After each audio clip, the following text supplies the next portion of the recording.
Do you know what? No, I'll tell you what. Yeah, I'll be honest with you. Yeah. There's a lot of talk about. 'Cause I'm Muslim. Yeah.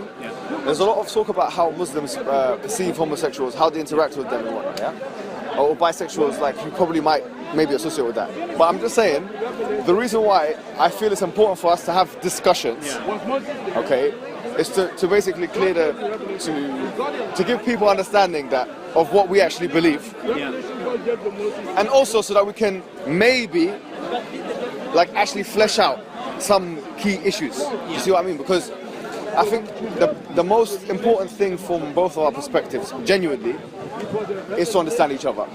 We might not agree with everything we do, it's not going to be uniformity. We don't live in a world where we're all going to be the same, but it's about understanding. You understand where I'm coming from, and you understand where you're coming from, right?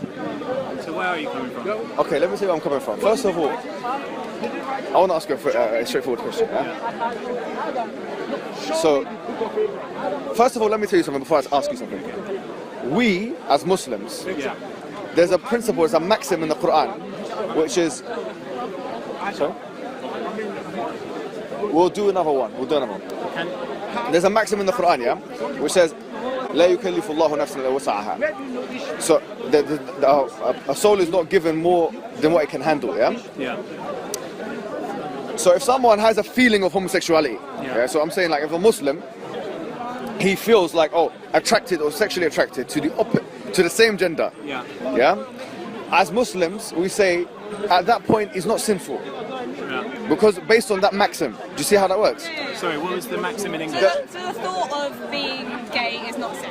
So basically, if you're, if any human being like yourself or whatever, if you feel I get that. physically attracted, what was the maxim again? It's basically a soul is not, or a human being, a self is not given more than it can handle in terms of ability. So if you can't control yourself and it's just something that's within you, and you're feeling like, I'm attracted to the same gender, sometimes you can't necessarily control that. You see what I mean? So if that's the case, you're not sinful for feeling like that. Because Islam doesn't hold you to account for how you feel. Do you see what I mean? But let me be clear as well, because I don't want to sugarcoat everything and lie. I want to also be honest with you, Islam, when it comes to homosexuality, it forbids homosexuality in a sexual sense. So what I mean to say when I say that is that, say for example, a man wants to want to have sex with another man. Okay. So we would say that's morally not a right thing to do. It's not a good thing to do. Do you see what I'm saying? Now, if he feels good when he sees a man, all right? So it's morally, it's a wrong thing for a human being to do. It's to have sex with another man. Do you see what I mean? According to the Quran. According to Islam and Quran, But where does it say? Where does it say that? All right. So do you know it's interesting because in the biblical corpus, you have Lot. In Islam, you have Lut, who is the same person, The stories are different. It's not the same story completely, but there are some similarities. When Lot came to his people, they were homosexuals. Okay, so his people were homosexuals. He was guiding them to truth on two different fronts.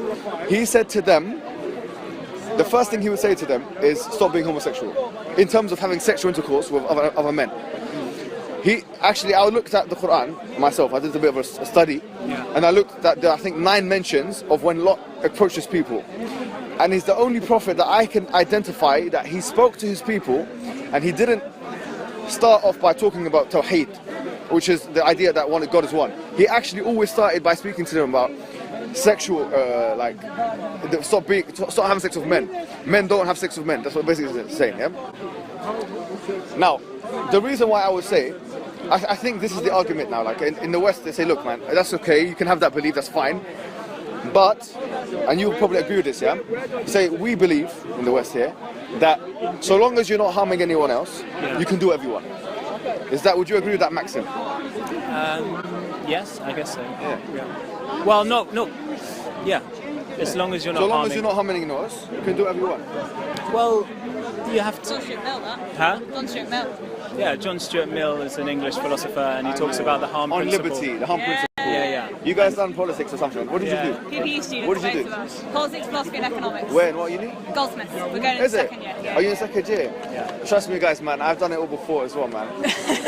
I've done it all before, man. That's why you guys know what I'm talking about. John Stuart Mill, the Hum Principle. Yeah. And he obviously furthered from what Bentham. If you remember, his father was close friends with whom? Bentham, yeah? And he grew up. Jeremy Bentham was a utilitarianism, so he realized that utilitarianism had like the issue of the hum, like it calls hum. So he put a cap on that, or he kind of refined the theory of utilitarianism with what he called the hum principle. If you remember, like from your studies, yeah. Do you know what? Let me ask you a question then, yeah? Test your knowledge. Alright, go on. We'll test your knowledge. No, I'm not testing your knowledge. She wrote the essay on Joe.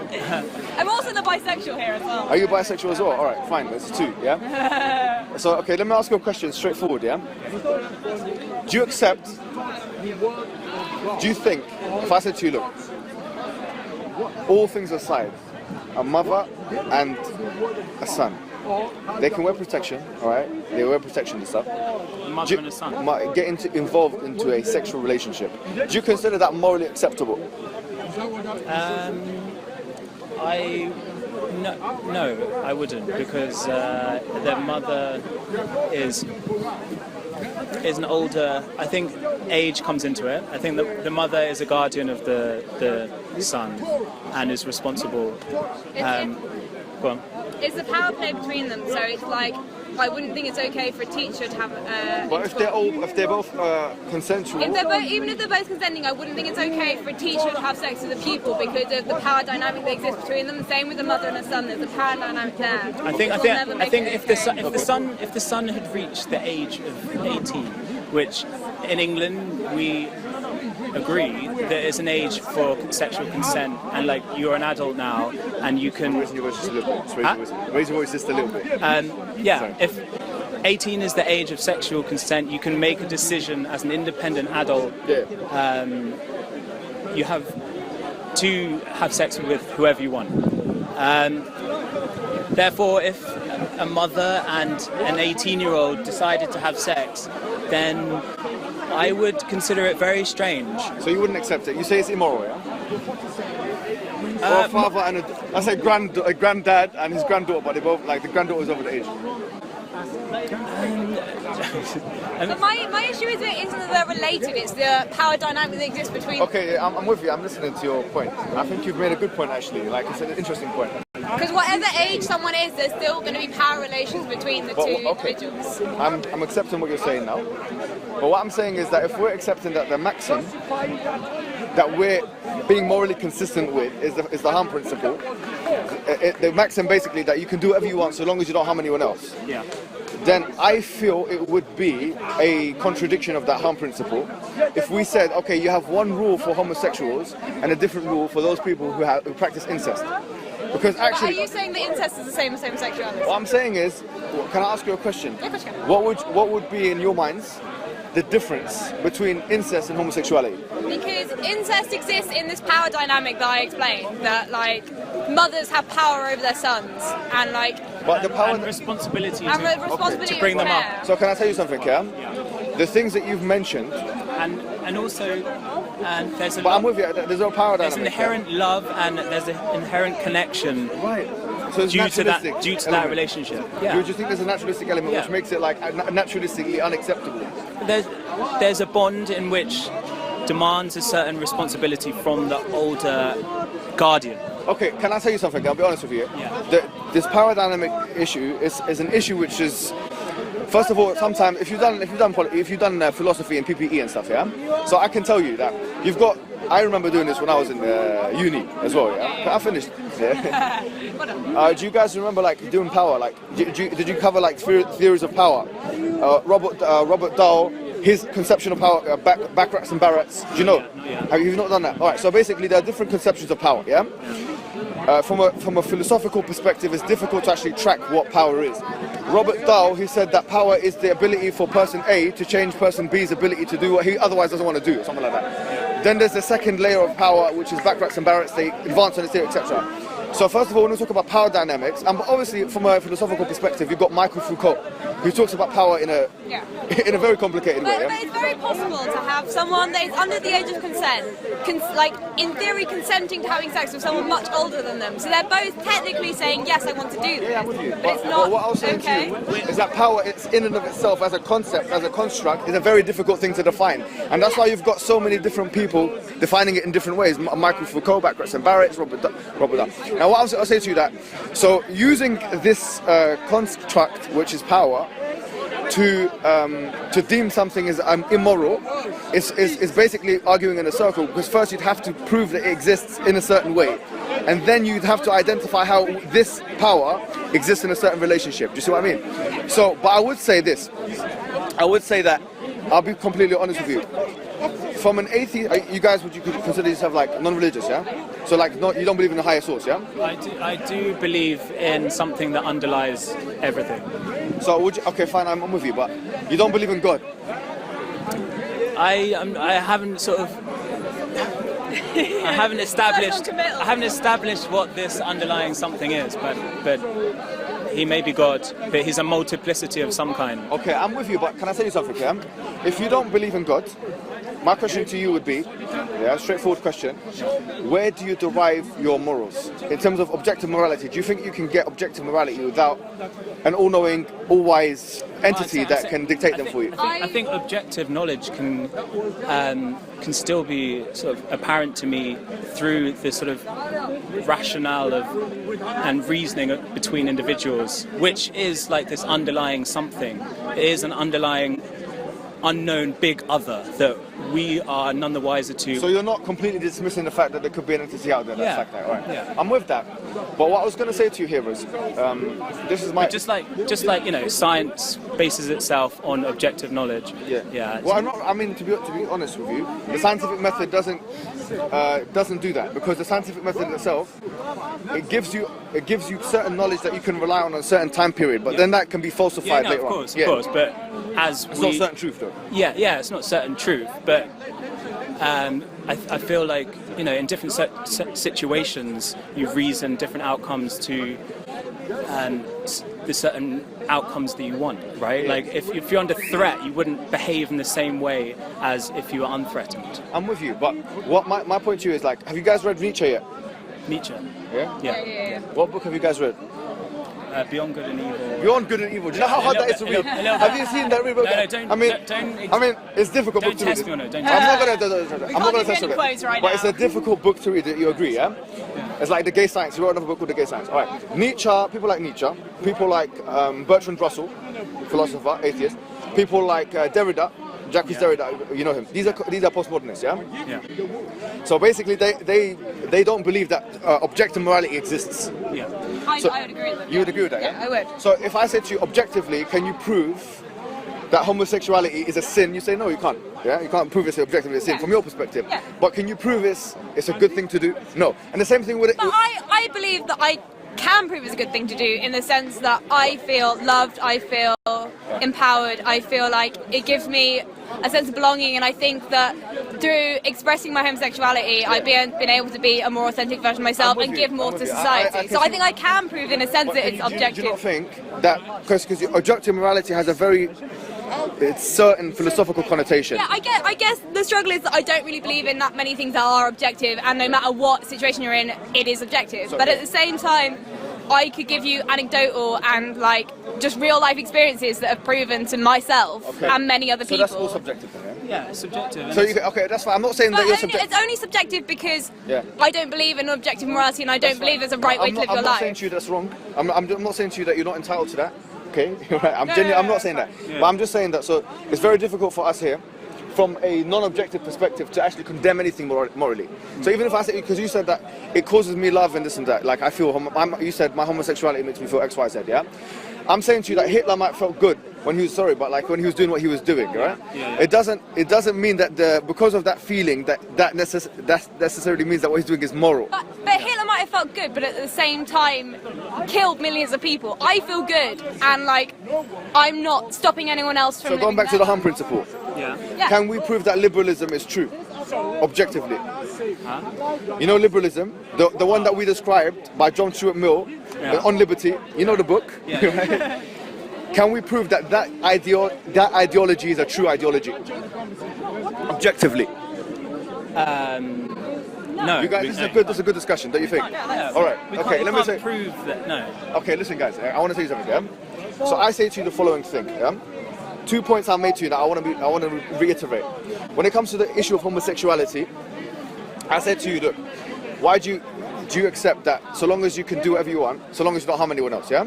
I mean, it's hard to measure that. Yeah. But you said you accept that as a maxim. I accept it in theory, but at the same time, But you don't say it's an objective maxim. No. No, it's not an objective Alright, maxim at all. But you accept it because it's impossible to measure how the ramifications of how you behave affecting other people. Fine, I'm with you. Yeah. Yeah. So you accept it as an objective maxim. What I'm saying to you right here and right now is that, first of all, we're not being able to prove that. We can't prove that, and you know that, right? We can't prove that it's an objective maxim. But even if we applied that objective maxim and we put it into practical usage, we realize that you'd have to allow incest to occur. And you said you don't like it for naturalistic reasons. But what I'm saying to you is that those creationists who make the same... I find it problematic that you think that incest and homosexuality are very... Can I ask you the question, like, what is the difference? Like, why is it a false comparison? Because incest is...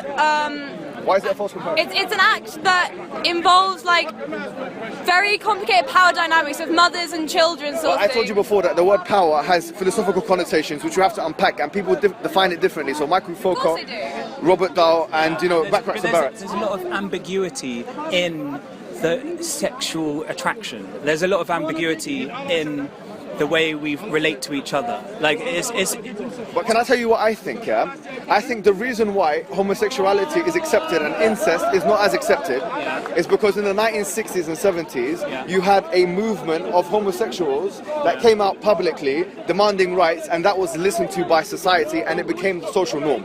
Had you had the same movement for people that practice incest, it didn't happen. You're hypothetical. It's a hypothetical situation. But We're talking about individual freedom. We talk about. But why? But then again, the person that wants to be in an incestuous relationship should have his individual freedom as well.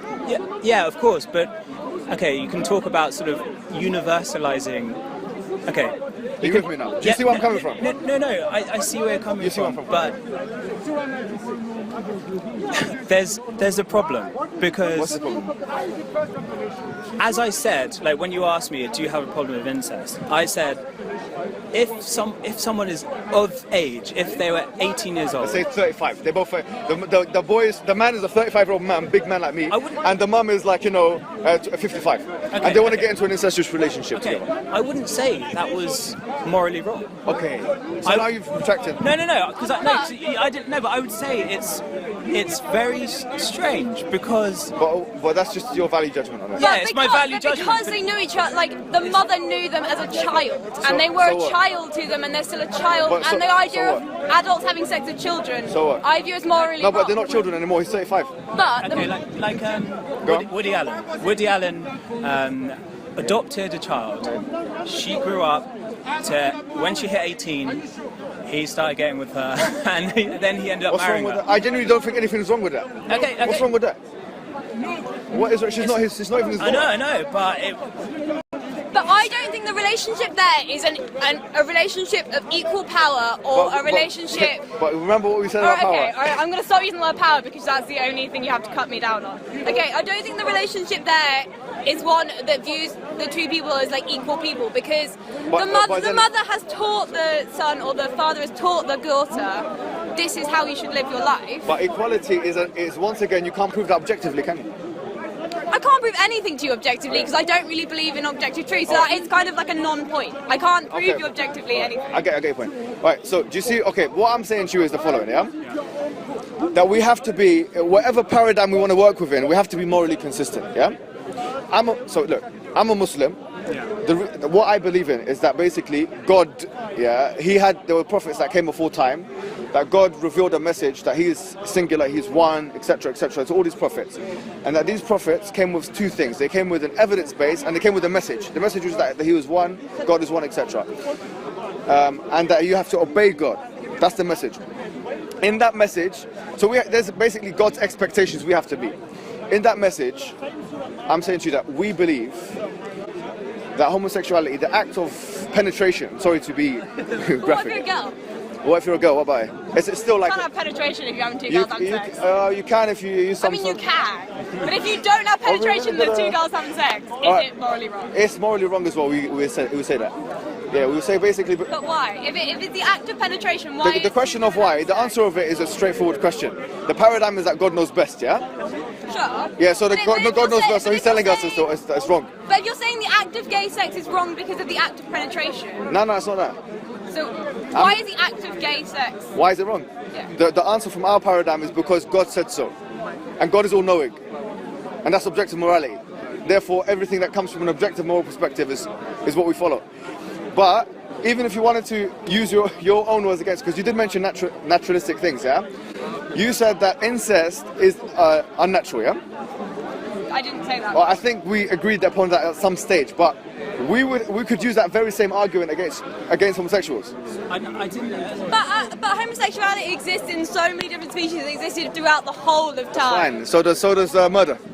I'm not saying you're a murderer. I think it's hard to argue that it's unnatural if it existed like penguins. Penguins don't like make moralistic decisions. They make naturalistic decisions. So because they don't make a moralistic decision, remember our maxim that they don't get charged for that. Do you know that the penguin, if he decides to enjoy his another penguin, male one, and it was a penguin, then he doesn't. But look, I tell you what, yeah, I really respect where you guys are coming from because I feel like I feel like you've understood my argument. Yeah? So now when you meet, can I tell you one thing? Yeah? I do think that there is some kind of extremism in the Muslim world. I believe that. And I'll tell you, I've done some research and you'll be shocked at the research I found. There's both extremism and hypocrisy in the Muslim world. What? Calm down over there. No, it's true, yeah? There's extremism exists in the following way. Do you know, we as Muslims, the number one thing in the Quran, it says the following. Listen to this, yeah? In chapter number 4, verse 48, it says, إِنَّ اللَّهَ لَا يَغْفِرُ أَن يُشْرَكَ بِهِ. Ali wants to talk to you. Have you guys keys? Okay, wait. No, I don't have it. Give me the keys. I don't have his keys. He hasn't got your keys. So it's a different guy. It says, إِنَّ اللَّهَ لَا يَغْفِرُ أَن يُشْرَكَ بِهِ وَيَغْفِرُ مَا دُونَ ذَلِكَ لِمَن يَشَاءُ.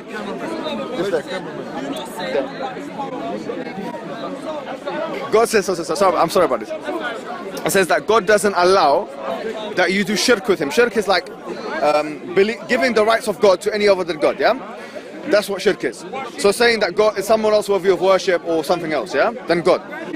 But he forgives everything else to whoever he wants, yeah? So from that angle, the worst thing for us, the worst sin, the cardinal sin, like in Islam, is shirk.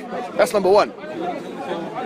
Then beyond that is like kufr, which is a kind of like, kufr is disbelieving in a message when it's come to you, yeah?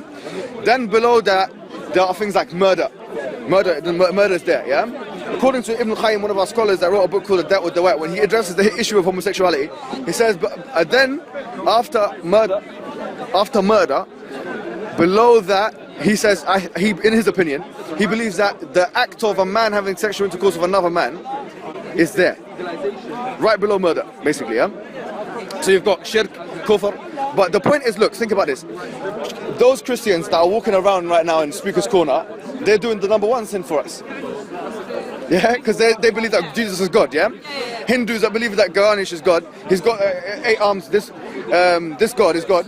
They're doing a worse sin than the homosexual, yeah? Obviously a murderer is doing that, as a worse sin. So, inshallah, we're gonna, Sorry, we can't do that. I'm just gonna finish it, I'm gonna So basically, what I'm saying to you, yeah, is that doesn't. So when I see a Christian, I'm not gonna do anything. I'm gonna speak to them like I've spoken to you today. Yeah. So I think the extremism exists. Yeah. But when people actually think that homosexuality is the worst sin, it's not the worst sin. There's sins that are worse than it in Islam. And it also exists in the way that some people, I think they have it's kind of like a fetish attitude towards homosexuals. Well, if you feel like that with homosexuals, you should feel like that with Christians and Jews, or not Jews, but Christians and Hindus. They're doing what we believe is a worse sin. Yeah.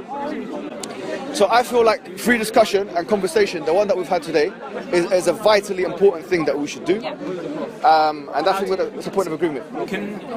In your opinion, can Muslims and homosexuals live side by side? Indeed. Oh yeah. Look, I mean, the thing is, yeah, this is, I think, one of the biggest misconceptions where people actually feel because of the things that's happened, yeah, the like recent incidents and whatnot, that we are out here to kill civilians or something like that, or that we are out here to hurt homosexuals. It's not what we believe in. So we don't believe in the Quran. It says in chapter 2, verse 256, "La ikraha fi din qad tabayyana ar-rushd min al-ghayy." It says that there's no compulsion in religion, that the truth is very manifestly clear from the falsehood. So with that, I will conclude. But look, I'll tell you to do one thing, as if you don't mind, yeah. And I'll let you think about it.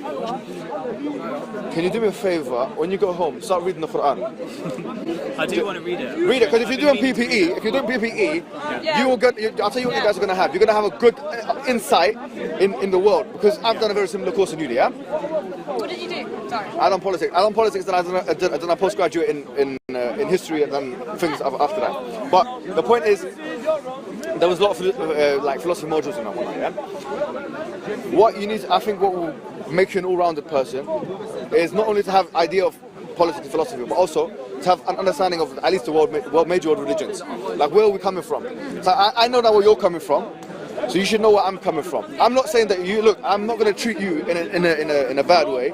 I don't like people that don't eat pork. I don't like eating pork, yeah. But I'm not gonna go stand outside the Tesco's, yeah. Oh, this guy's got you know what I'm saying,